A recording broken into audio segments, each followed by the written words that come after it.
My wife claimed she was on a mandatory business trip, but a stranger accidentally sent me photos of her vacationing with another man at a luxury beach resort. When I confronted her family, they blamed me for working too much. But once the truth came out publicly, her world collapsed in ways she never saw coming. The photos lit up my phone screen like a spotlight on a hidden stage. My wife, who had sworn she was away on a mandatory business trip, was captured laughing in the sun at a luxury beach resort. A stranger had sent them by mistake, but they landed in my hands like evidence dropped from the sky. In one shot, she held another man's hand, her smile carefree, her sunglasses tilted back as though she had nothing to hide. I sat frozen, realizing the conference she claimed to attend didn't exist. 2 nights earlier, she had stood in our bedroom, suitcase open, tossing clothes inside with a speed that felt rehearsed. "It's mandatory," she said, her tone clipped as though she had practiced the line. "The company needs me at this conference. I'll be gone for a week." I remember asking questions. Where, with whom, why so sudden? She brushed me off with vague answers, claiming it was all last minute. I wanted to believe her. I told myself she was stressed, that work sometimes demanded sacrifices. But even then, something in her voice felt off, too polished, too staged. Watching her pack, I noticed details I couldn't shake. She chose dresses she rarely wore for business, sandals instead of heels, and tucked away a swimsuit at the bottom of her bag. When I asked why she needed it, she laughed lightly, saying the hotel had a pool. I nodded, though unease gnawed at me. Still, I convinced myself to trust her. After all, trust was supposed to be the foundation of marriage. Now, staring at the photos, that trust shattered. She wasn't at a conference. She wasn't working late into the night. She was basking in the sun, holding another man's hand, living a life I wasn't part of. My chest tightened and I felt heat rise in my face. I dropped the phone onto the couch, then picked it up again, unable to stop myself from looking. Each image was worse than the last. Her laughing at dinner, her leaning against him by the pool, her walking along the shore with his arm draped casually around her shoulders. I paced the living room, my footsteps heavy against the floor. Anger surged first, sharp and consuming. How long had this been happening? How many times had she lied? Then came disbelief, a hollow ache that made me sit down suddenly, staring at the wall. Humiliation followed, cutting deeper than I expected. I had been the fool, the husband who believed her stories, who stayed home working while she lived another life. Memories began to surface, moments I had brushed aside. The late nights when she claimed she was stuck at the office. The sudden work trips, that always seemed to come with little notice.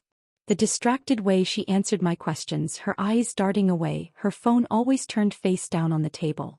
I remembered the time she returned from a trip with a tan, claiming the hotel had great lighting. I remembered her laughter when I asked if she had fun, the way she deflected with vague stories about meetings and presentations. Each memory now fit together like pieces of a puzzle I had refused to see. The signs had been there, but I had chosen trust over suspicion. Tonight, that choice felt like betrayal twice over. Hers for lying, mine for believing. I sat back down, gripping the phone tightly. My hands trembled as I scrolled through the photos again. The stranger's mistake had given me proof, undeniable evidence of what she had tried to hide. I thought about confronting her directly, calling her, demanding answers. But then I remembered her family. They had always defended her, always painted me as the one who worked too much, who didn't give her enough attention. If I showed them the photos, surely they would see the truth. Surely they would understand. I imagined walking into their home, holding the phone out, showing them the images that shattered the illusion. I pictured their faces. Shock, disbelief, maybe even guilt for ever blaming me. The thought gave me a strange sense of resolve. I wasn't going to sit quietly, wasn't going to let her lies continue unchecked. But before I could act, I needed to steady myself. I poured a glass of water, sat at the kitchen table and stared at the clock. The house was silent, the kind of silence that felt heavy, pressing down on me. I thought about the years we had shared, the promises we had made, the future we had planned. All of it now felt like a script she had abandoned, leaving me alone on the stage. I picked up the phone again, scrolling through the photos one last time.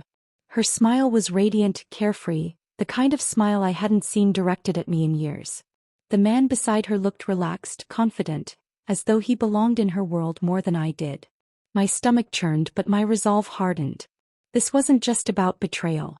It was about truth. And truth, once revealed, could not be hidden again. I gathered the photos, saved them carefully, and prepared myself for what came next. My wife had chosen deception. Her family had chosen denial. But I was choosing exposure. I was choosing to confront the lies head-on no matter the cost. As I stood in the doorway, coat in hand, I whispered to myself, "They think I don't know. But I do. And soon everyone will." I walked into her parents' house with my phone clutched tightly in my hand, the photos ready to be shown.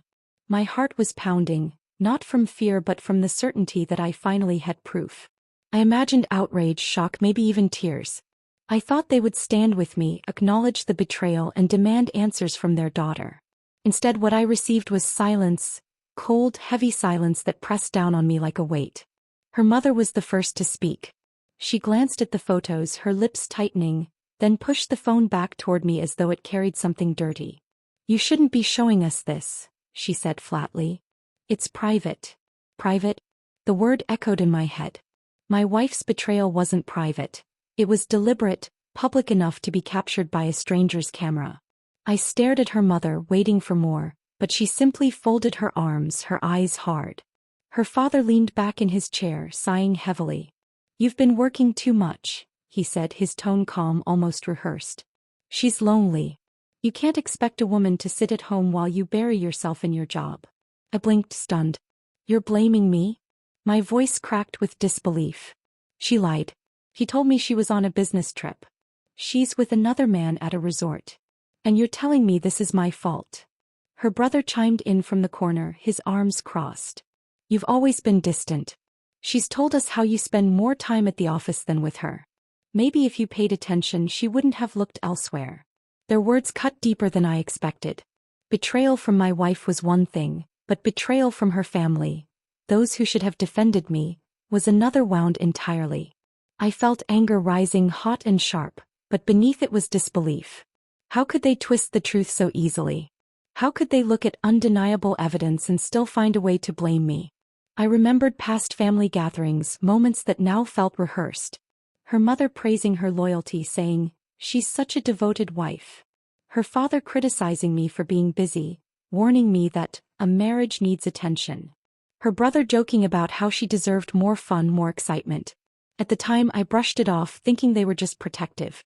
Now I realized those words had been excuses, rehearsed lines to cover for her behavior. I clenched my fists, trying to steady myself. "Do you hear yourselves?" I asked quietly. "You're defending her lies. You're defending her betrayal. You're telling me that my hard work, the very thing that kept this family comfortable, is the reason she chose to deceive me." Her mother shook her head, her voice sharp. "We're not defending her. We're saying you pushed her away. You made her feel invisible." Invisible. The irony stung. I had been the one invisible, working late nights, sacrificing weekends, building a life for us while she slipped away into another man's arms. I wanted to argue, to shout, to force them to see the truth. But as I looked around the room I realized it was useless. Their faces were closed, their minds already made up. They would never admit the truth. They would never stand with me. So I chose silence. Not weakness, not surrender. Silence as strategy. I slipped the phone back into my pocket, my jaw tight, my resolve hardening. If they refused to acknowledge the truth, then I would let the evidence speak louder than their denial. Her father leaned forward, his tone softer now, almost patronizing. "You need to think carefully before you make this public. Families survive because they keep things inside. Don't ruin her reputation. Don't ruin yours." I stared at him, my anger simmering beneath the surface. "Her reputation?" I repeated slowly. "She ruined it herself. I didn't ask for this. I didn't create this. She did." Her brother muttered something under his breath, but I didn't bother to ask what. I had heard enough. I stood up, the chair scraping against the floor. The room fell silent, all eyes on me. For a moment I considered saying more, unleashing the fury that burned inside me. But I held back. Words wouldn't change their minds. They had chosen their side and it wasn't mine. As I walked toward the door, her mother called after me. "Think about what you're doing. Once you let this out, there's no going back." I paused, my hand on the doorknob, and turned to face them. "I already thought about it," I said quietly. "And I know exactly what I'm doing." The air outside felt cooler, sharper as I stepped into the night. My anger was still there, but beneath it was a strange calm. I had seen the truth, faced their denial, and now I knew what had to be done. I replayed their words in my head as I walked to my car. "You've been working too much. She's lonely. You pushed her away." Each phrase was like a dagger, but instead of weakening me, it strengthened my resolve. If they wanted to blame me, let them. The evidence was undeniable, and soon everyone would see it. I sat in the driver's seat, gripping the steering wheel, staring at the dark road ahead. My mind raced, but my decision was clear. I wouldn't argue with them anymore. I wouldn't waste my breath trying to convince people who had already chosen denial. I would let the truth speak for itself. And when it did, their excuses, their twisted reasoning, their hypocrisy, it would all crumble. I sat in my car outside her parents' house, the night air pressing against the windows, my phone glowing in my hand. Their words still rang in my ears, accusations, excuses, twisted reasoning, but I no longer carried their weight. They had chosen denial. I was choosing truth. With one steady breath, I opened the folder of photos again. My wife, laughing in the sun, her hand entwined with another man's, her smile carefree, her sunglasses tilted back as though she had nothing to hide. Each image was a dagger, but also a weapon. I selected my contacts, friends, colleagues, neighbors, even the family group chat, and pressed send. The release was instant. My phone lit up like a storm. Calls poured in, messages stacked one after another, notifications buzzing so fast I could barely keep up. Some were short, sharp bursts of disbelief. "Is this real?" Others carried sympathy. "I'm so sorry you're going through this." And then there were the ones that revealed the hypocrisy of last night. "We always thought she was perfect." Guess not. The silence from her defenders was the loudest of all. Her family, who had blamed me for working too much, who had dismissed the photos as private, now had nothing to say. Their phones rang too. I imagined their neighbors whispering, their friends asking questions they couldn't answer. By mid-morning, panic set in. Her mother called first, her voice trembling. "Take it down," she begged. "You don't understand what you've done. People are talking. This will ruin her." I listened, calm, my voice steady when I replied. "She ruined herself. I didn't ask for this. I didn't create it. I just showed the truth."